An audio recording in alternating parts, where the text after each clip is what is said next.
वो कहाँ रहे हैं आज तक? जिन लोगों ने आरोप लगा उन्होंने कभी भाजपा को वोट भी नहीं दिया। अच्छा, नहीं दिया, वोट भी नहीं दिया। जो आरोप लगा उन्होंने कभी भी भाजपा को वोट। लेकिन उन पर एक आरोप लगता है क्रॉस वोटिंग का, जो प्रमुख के चुनाव में, इस बारे में कितनी?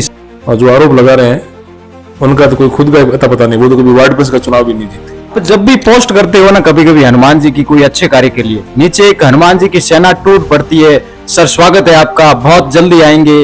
ये देखकर कैसा महसूस होता है कि चले जाएं आरएलपी में, अच्छी फैमिली आपको, क्योंकि आपकी पार्टी के कई मंत्री, कई पदाधिकारी बेनीवाल के एकदम कट्टर खिलाफ। अब होंगे खिलाफ तो कोई खिलाफ, मैं तो खिलाफ नहीं हूँ कि नरपत राज जी मूड आजकल भाजपा से दूरी बना रहे हैं। लेकिन मैं बाड़मेर जिले का पहला किसान का बेटा हूँ। जो जातिवाद का जहर जिस प्रकार घोड़ा जा रहा है, घोड़ा गया है, उसमें यार लगते थे परेशान तो ही, लेकिन विद्यार्थी परिषद में जुड़े। नमस्कार, आज साथ है युवा नेता, पूर्व छात्र संघ अध्यक्ष श्रीमान नरपत राज जी मूड, वर्तमान जिला परिषद सदस्य भी है। सर, सबसे पहले तो मालानी टाइम्स पर आपका स्वागत है। धन्यवाद दिलीप जी।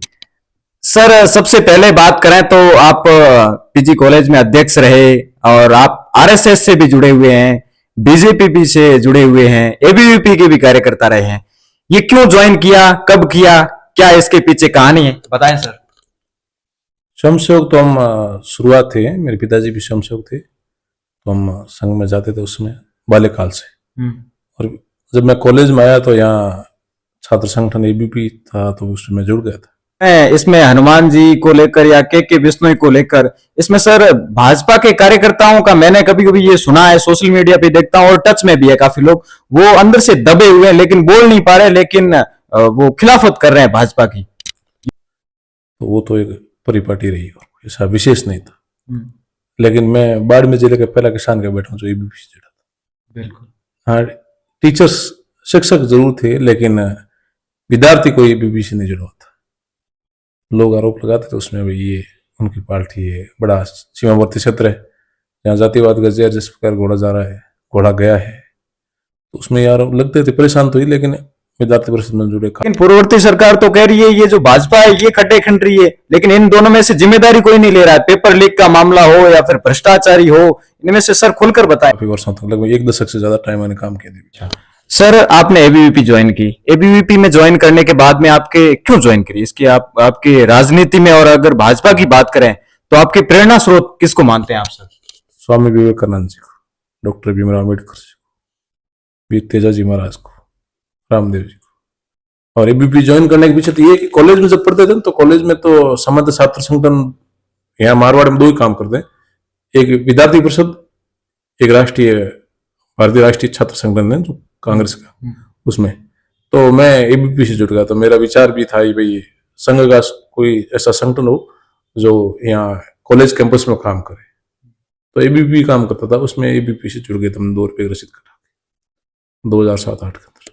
हम जब मैं आपकी सोशल मीडिया पे स्टडी की तो पता चला सतीश जी पूनिया, उनको आप एक विशेष आदर्श के रूप में मानते हैं, मुझे ऐसा लगा। तो मेरे आइडियल है, मेरे लीडर है। तो जब हम शुरुआत में भी जुड़े, सतीश जी ने बहुत हमें ऐसे हौसला बढ़ाया था, विद्यार्थी में जोड़ो, गांव ढाणी और किसान के बेटों को भी जोड़ो। तो ये बात काफी पुरानी, आज से लगभग 17-18 साल पहले की है। तो हम मानते हैं और उनको एज ए वर्किंग में रूप में देखता हूँ, तो कई बार उनका मिलना, उठना, बैठना, आना, एक सरल सादगी, समर्पण संगठन के प्रति, तो इसलिए वो मेरे खुद को मैं ऐसे मानता हूँ। बाड़मेर जिले के अंदर जब हमने लोगों का फीडबैक लिया, कुछ लोगों की राय से पता चला कि नरपत राज जी मूड आजकल भाजपा से दूरी बना रहे हैं। ये तो सब ऐसी अफवाहें चलती रहती है। जब संगठन को आवश्यकता थी, हमने बहुत सारे काम की, सत्ताएं हैं, सत्ता में खूब सारे लोग आ रहे हैं, जुड़ रहे हैं, कर रहे हैं, सत्ता और संगठन दोनों मिला के बढ़िया काम कर रहा है। और मैं मेरे हिसाब से काम देने व्यस्त हूँ, और जहाँ संगठन का काम होता है हम चले जाते हैं, फ्री होते थे। वैसे वर्तमान में मीटिंग वगैरह अटेंड करते हैं आप? हाँ, जाते हैं, जहाँ फ्री होते चले जाते हैं, लेकिन अधिकतर मैं बाहर गाँव में रहता हूँ, तो इसलिए कम जाना होता है। एक ये भी चल रहा है कि आप राष्ट्रीय लोकतांत्रिक पार्टी के सुप्रीमो हनुमान जी बेनीवाल की तारीफ बहुत ज्यादा करते हैं, कभी कभी सोशल मीडिया पे भी देखने को मिलता है, और अभी कभी आप मिलने भी जाते हैं। मैं तो कई लोगों से मिलता हूँ, कांग्रेस के लोगों से भी मिलता हूँ, बीजेपी से मिलता हूँ, बसपा आरएलपी वालों से मिलना क्या है। हनुमान जी समाज के आदमी है, एक लड़का है जो खुद के दम पे बहुत सारा काम किया है, कर रहे हैं उन्होंने, तो इनसे हमको सीख लेनी चाहिए। अच्छाई दुश्मन से भी सीख लेनी चाहिए, अच्छाई की उसे लेनी चाहिए। तो हनुमान जी अपने समाज के दिग्गज नेता हैं, तो उसमें क्या बड़ी बात। मैंने कई बार मिला हूँ, मेरे मतलब जब भी जरूरत होती है तो कोई काम वाम उधर बात कर लेते हैं, ऐसा कोई है नहीं। मिलते रहते हैं, किसी की तारीफ करके क्या होगा। उनके कोई हर आदमी मिले, नहीं मिलना चाहिए, ये कोई किसी पे प्रतिबंधित है नहीं। कई लोग ये कहते हैं ऐसा मंत्र नहीं मिलना चाहिए, वो दिन खुद कहीं और बातें करते हैं, रात को और कहीं मिलने चले जाते हैं, उनसे रात के हाथ पांव पकड़ते हैं। कई लोगों के हमने ये पता है, सच्चाई है? ये चलता रहता है। ये तो राजनीति में कोई ऐसी बात है नहीं, ये तो एक दूसरे पर आरोप लगाना, उसको ऐसे कर नीचे दिखाना, पहले वाला भी राजनीति नहीं, सिद्धांत भी नहीं चलता कोई भी आदमी। क्योंकि सिद्धांत वाले राजनीति करने वाले लोग अब कम रहे, स्वार्थ की राजनीति। मैं मेरा उल्लू कैसे सीधा कर सकूं, ये हर कोई आदमी चाहता है, लेकिन हम ऐसा नहीं करते, सीधी सादी बात कर लेते हैं। आज आज अभी एक हनुमान जी का फोटो वायरल हो रहा था 2-3 दिन पहले, मैंने कहीं सोशल मीडिया देखा था। एक बुजुर्ग महिला 80-90 साल की हो सकती है शायद तक, वो उनको गले मिलते उनको लाड प्यार कर रही है। तो ये मतलब उनके विरोधी विचार के लोगों को तो समझ पाना चाहिए कि हम हमारा कार्यक्रम करते हैं तो पूरा शक्ति पुष्ट करते हैं, गाड़ी घोड़ा पैसे खर्च करते हैं, लोगों को बुलाते हैं प्रेशर करके।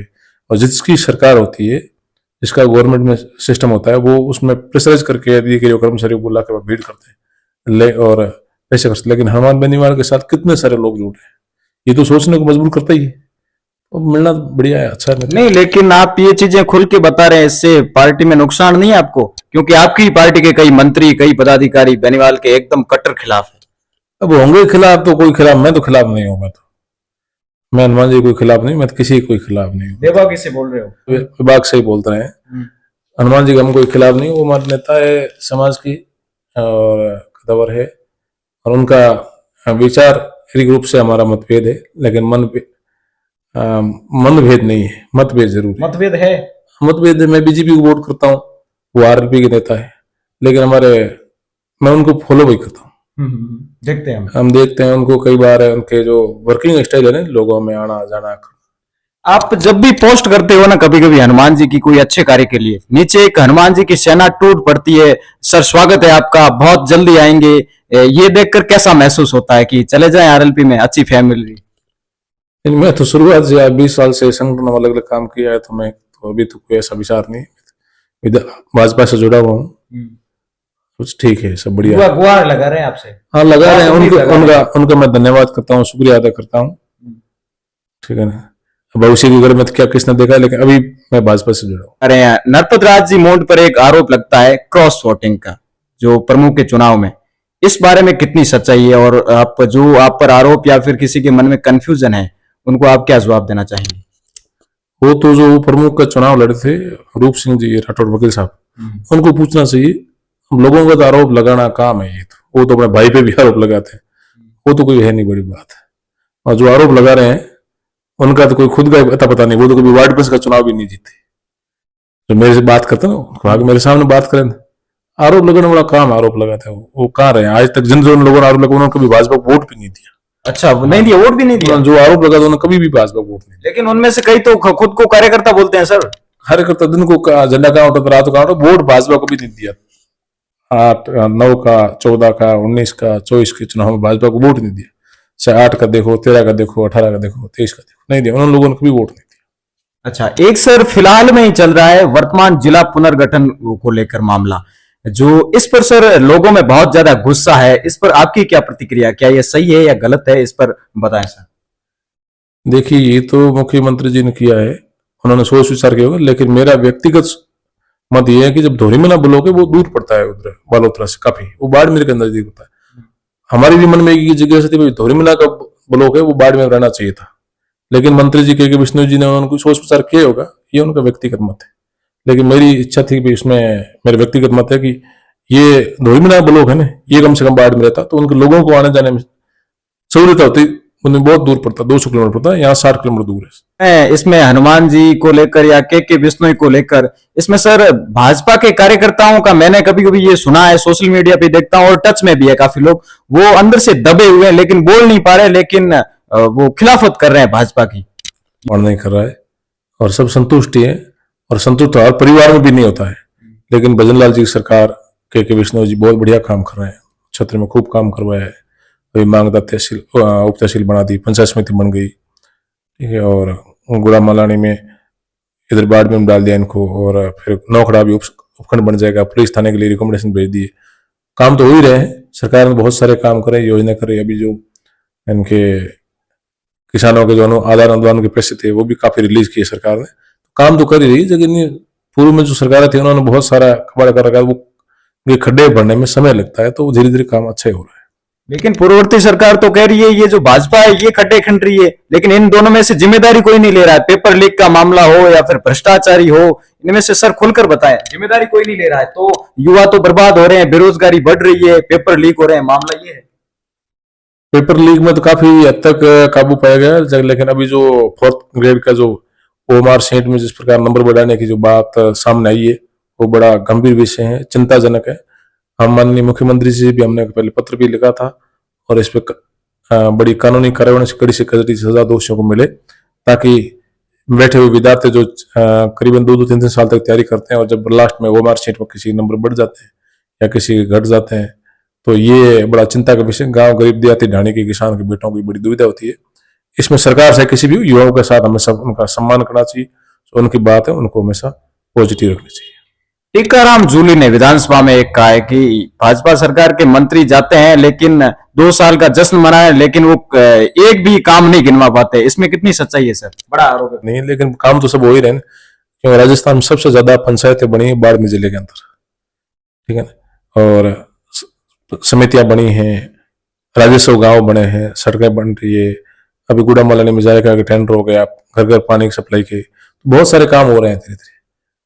और जो अभी जिसमें आरडीएसएस के लिए कनेक्शन जो घर में वंचित रह गए थे बिजली से घर, उनके लिए काम चल रहा है, हो ही तो रहा है सब जगह काम हो रहा है। पिछली बार सर आपने बाड़मेर विधानसभा से भी दावेदारी की कोशिश, आपके नाम चल रहा था, चर्चाओं में चल रहा था, और कार्यकर्ता भी काफी उत्साहित थे आपके वाले, और फिर आपने दीपक जी के साथ रहकर चुनाव में कैंपेनिंग प्रचार किया। अब की बार क्या विचार है, आगे की क्या प्लानिंग है सर? आप एमएलए की है या फिर? मैंने बीजेपी पिछली बार टिकट मांगा था, लेकिन किसी कारणवश नहीं मिल पाया। हमने यही तय किया था जो लोग टिकट मांगे जिसको भी टिकट मिलेगी, भाजपा जिसको भी टिकट था हम उसके साथ रहे। हम तो भाजपा के साथ ही रहे थे, हमें दीपक जी के साथ रहा था पूरे चुनाव के समय भी, और हम आगे भी संगठन में जो भी होगा, तो चुनाव लड़ना है वो चुनाव तो लड़ने की तैयारी करेंगे, आगे भी हम चुनाव की तैयारी करेंगे, जैसा भी होगा ठीक ही होगा, बढ़िया होगा। 2028 का अच्छा ही होगा, कुछ युवाओं के लिए बढ़िया होगा। देखिए, बाड़मेर में लगातार नशा एमडी की फैक्ट्रीज पकड़ी जा रही है। इस बारे में सरकार न तो अंकुश लगा पा रही है, न प्रशासन इस पे कुछ ज्यादा कामयाबी हासिल कर पा रहा है। इसमें सर आपका युवाओं में लगातार आप टच में है, उनको क्या संदेश देना चाहेंगे? मेरा यही निवेदन है, और आपके चैनल के माध्यम से सभी मेरे युवा साथियों से आग्रह है कि आप नशे से दूर रहें। कुछ लोग हैं, कुछ नेता हैं जो किसी माध्यम से कम समय में अधिक धन कमाने के उद्देश्य से इस प्रकार के नशे की फैक्ट्रियां, एमडी, इसमें ड्रग्स, अनेक प्रकार के, पता नहीं क्या क्या नाम है, नाना प्रकार के, वो लगाकर इस बाड़मेर को, सीमावर्ती क्षेत्र को बदनाम करने का जो प्रयास किया जा रहा है, वो हमें कभी बर्दाश्त नहीं है।